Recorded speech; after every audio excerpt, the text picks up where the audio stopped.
break it. But pardon me, I am too sudden bold. To teach a teacher ill beseemeth me. Vouchsafe to read the purpose of my coming, and suddenly resolve me in my suit. Madam, I will, if suddenly I may. You will the sooner that I may away, for you'll prove perjured if you make me stay.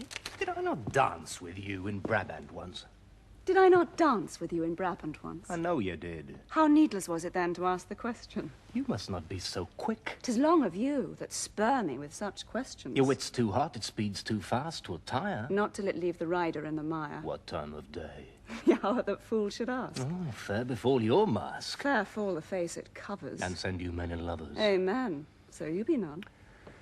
Nay then, will I be gone. Madam, your father here doth intimate the payment of 100,000 crowns, being but 1/2 of an entire sum disbursed by my father in his wars.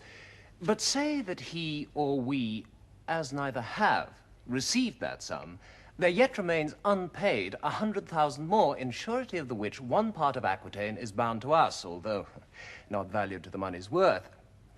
If, then, the king your father will restore but that 1/2 which is unsatisfied, we will give up our right in Aquitaine and hold fair friendship with his majesty. But that, it seems, he little purposeth. For here he doth demand to have repaid 100,000 crowns, and not demands, on payment of 100,000 crowns, to have his title live in Aquitaine, which we much rather had depart withal and have the money by our father lent than Aquitaine, so gelded as it is.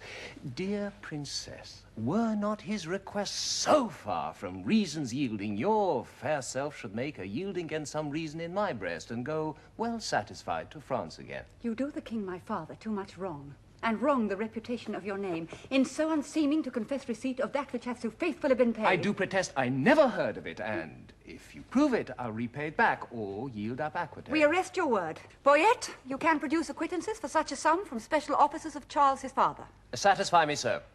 So please your grace, the packet is not come, where that and other specialties abound. Tomorrow you shall have a sight of them. It shall suffice me. At which interview all liberal reason I will yield unto. Meantime, receive such welcome at my hand as honour, without breach of honour, may make tender of to thy true worthiness. You may not come, fair princess, within my gates, but here without you shall be so received as you shall deem yourself lodged in my heart, although denied fair harbour in my house. Your own good thoughts excuse me, and farewell. Tomorrow shall we visit you again. Sweet health and fair desires consort your grace. Thy own wish I thee in every place.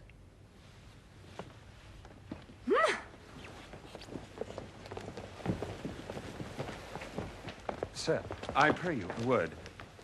What lady is that same? The heir of Alanson, Catherine her name. A gallant lady. Monsieur, fare you well. I beseech you a word. What is she in the white? A woman sometimes, and you saw her in the light. Perchance light in the light. I desire her name. She's an heir of Falconbridge. What's her name in the cap? Rosaline, by good hap. Is she wedded or no? To her will, sir, or so. You're welcome, sir. Adieu. Farewell to me, sir, and welcome to you. That last is Barone, the merry madcap lord. Not a word with him, but a jest. And every jest but a word. It was well done of you to take him at his word. I was as willing to grapple as he was to board. Ooh. 2 hot sheeps, marry. And wherefore not ships? No sheep, sweet lamb. Unless we feed on your lips. You sheep and I pasture. Shall that finish the jest? So you grant pasture for me. Not so, gentle beast. My lips are no common, though several they be. Belong to whom? To my fortunes and me. Good. Wits will be jangling. But gentles agree. This civil war of wit were much better used on Navarre and his bookmen, for here 'tis abused. If my observation, which very seldom lies, by the heart still rhetoric disclosed with eyes, deceive me not now. Navarre is infected. With what? With that which we lovers entitle affected. Your reason? Why? All his behaviours did make their attire to the court of his eye, peeping thorough desire.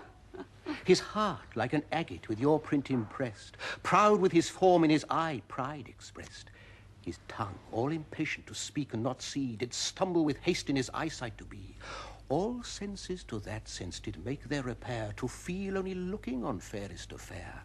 Methought all his senses were locked in his eye, as jewels in crystal for some prince to buy, who, tendering their own worth from where they were glassed, did point you to buy them along as you passed. His face's own margin did quote such amazes, that all I saw his eyes enchanted with gazes. I'll give you Aquitaine, and all that is his, and you give him for my sake but one loving kiss. Thou art an old love-monger, and speakest skilfully. He's Cupid's grandfather and learns news of him. Then was Venus like her mother, for her father is but grim.